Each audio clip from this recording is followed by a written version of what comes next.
महाराष्ट्रातील तमाम शेतकरी राजा व शेळीपालक मित्रांना नमस्कार. जनाई गोट फार्ममध्ये आपलं सर्वांचं सहर्ष स्वागत आहे.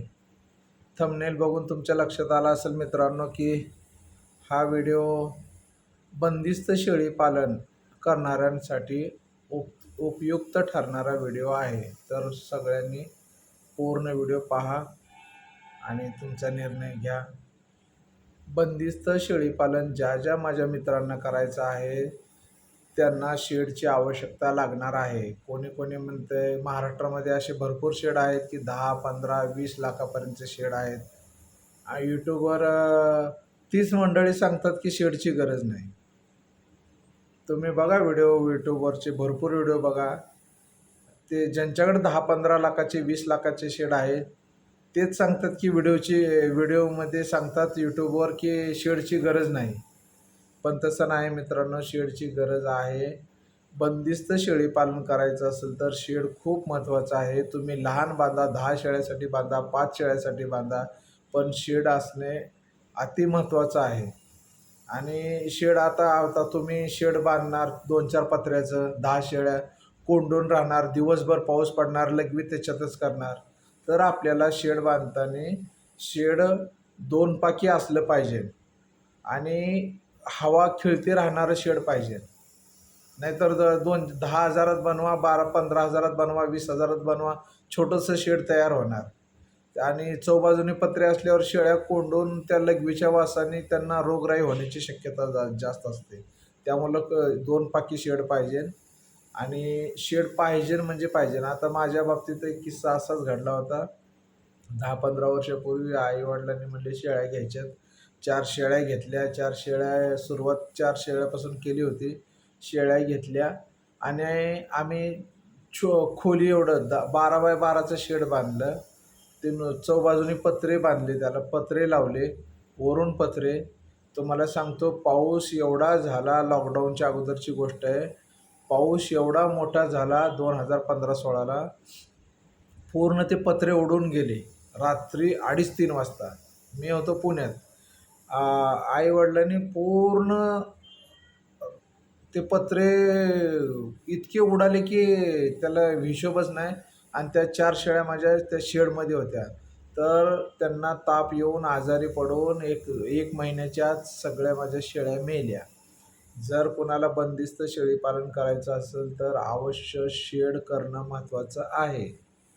ज्याला नवीन करायचं कोणाला त्यांनी नवीन शेळीपालन ज्यांना करायचं आहे त्यांना शेडची रचना करावीच लागेल. शेड बांधावं लागेल, मजबूत बांधावं लागेल. तुम्ही 10 शेळ्यांचं बांधा, 5 शेळ्यांचं बांधा, पण शेडची आवश्यकता आहे. आता आपण बाहेर येतो, पुण्या मुंबईसारख्या ठिकाणी उदाहरण सांगतो मी.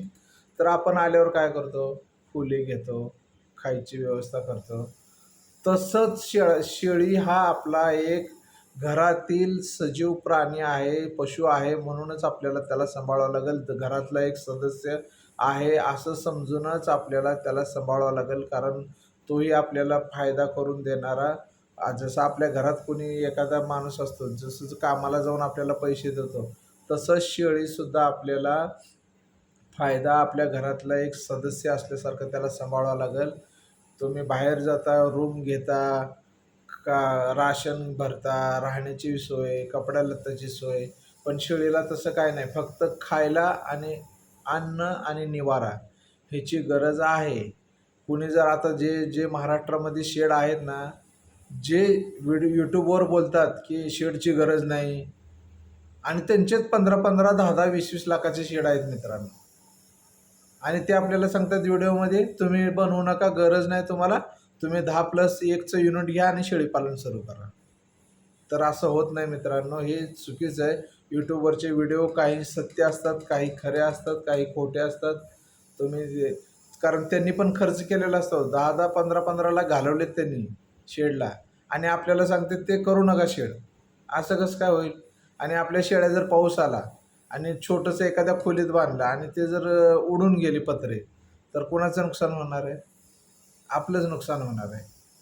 त्यामुळं मी नवीन शेळीपालकांना विनंती करतो की तुम्ही शेड छोटं का होईना, तुम्ही 5, मी म्हणत नाही मी माझ्या एवढंच बांधा.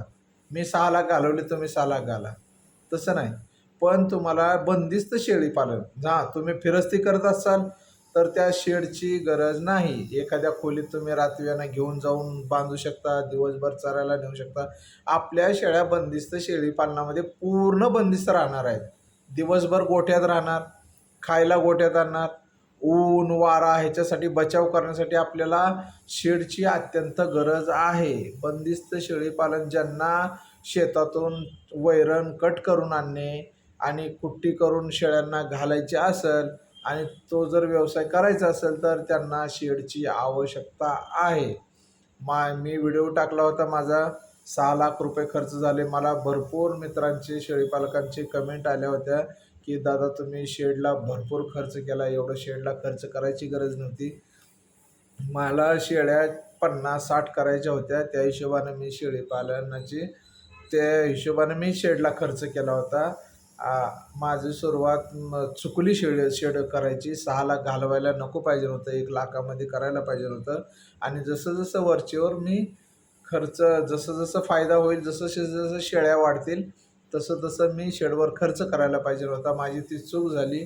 पण तुम्ही नवीन शेळीपालन जे करणारे मित्र माझ्या महाराष्ट्रातील सगळ्यांना सांगू इच्छितो की तुम्ही शेळीपालन जर करायचं असेल बंदिस्त, तर तुम्हाला शेडशिवाय पर्याय नाही. शेडला तुमच्याकडे जर 2 लाख रुपये असतील तर 50,000 तुम्हाला शेडला खर्च करावाच लागेल आणि 1.5 लाखामध्ये तुम्ही शेळ्यांसाठी ठेवा. जर 1 लाख तुमच्याकडे भांडवल असेल तर 25, 30, 50,000पर्यंत शेडला घालावं लागतील तुम्हाला. शेड मजबूत पाहिजे, हवा खेळती पाहिजे, 1-2 कप्पे झालेलेच पाहिजे. कारण आपल्याला गाभण शेळ्या, आपल्या शेळ्यांची जात कशी असते, थोडं मारक्या शेळ्या असतात. मग आपली गाभण शेळी असली तर एकमेकाला धडकी देणार, लहान मोठ्या शेळ्या एकमेकांची टक्कर खेळतात. मग त्या शेळ्या आपल्याला बा एका कप्प्यामध्ये ठेवणं आणि दुसऱ्या शेळ्या एका कप्पामध्ये ठेवणं खूप गरजेचं आहे मित्रांनो. त्यासाठी शेडची आवश्यकता आहे. तुम्हाला जर नवीन शेळी पालन करायचं असेल तर शेड बांधा, थोडक्यामध्ये बांधा.